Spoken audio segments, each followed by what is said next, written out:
اور ایک چھوٹا سا اعلان ہے کہ مجھے یہ بتایا گیا ہے کہ مسجد میں عورتوں کی طرف سے اونچی آوازیں آتی ہیں۔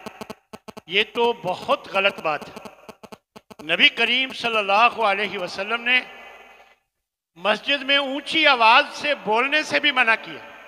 حضرت عمر نے دیکھا کہ دو آدمی اونچی اونچی بات کر رہے ہیں، ایک کنکر پھینک کر، یعنی آواز بھی نہیں دی، آواز دیں گے تو اونچی آواز ہوگی، کنکر پھینک کر متوجہ کیا اور ان کو بلایا اور ان سے پوچھا کہ تم کہاں سے ہو؟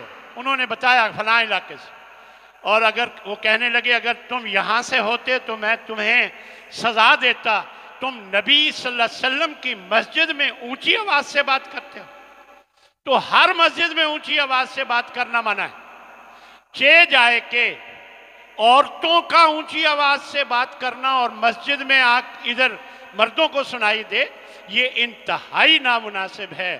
عورت کی آواز پردہ ہے، گھر میں بھی اسے اونچا بولنے کی اجازت نہیں ہے، چہ جائے کہ مسجد میں وہ اونچا بولیں اور مردوں کی طرف۔ آخر مجھے کسی نے بتایا ہے کہ عورتوں کی آوازیں آتی ہیں، تو اس کا مطلب آتی ہیں تو مجھے بتایا گیا۔ تو خواتین کو یقیناً خیال رکھنا چاہیے، اپنی آوازیں یہاں آ کر بالکل اونچا نہ کیا کریں، ایسا بولا کریں۔ اللہ ہم سب کا حامی و ناصر۔